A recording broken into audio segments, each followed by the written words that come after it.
Hi everybody, it's Julie Marie, and this is going to be this week's Protective Diet Education recipe for Mix and Mac. This is a macaroni and cheese mix. You can make ahead and boil some pasta. That's all it takes. I suggest making it in your Instant Pot, but this is going to be the cheesiest mac and cheese we have. Fat-free, of course.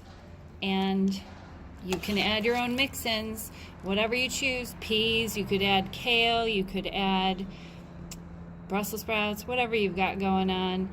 You can make them sneaky greens, chop them fine so your kids don't see them. Add your herbs, your parsley, your cilantro, top it with your ferments, your probiotic pepper sauce. Have it your way. Make the cheeseburger mac and cheese recipe using this as the base. This is our new go-to macaroni and cheese on a protective diet in minutes. We should have named it Minute Mac, right, Jerry?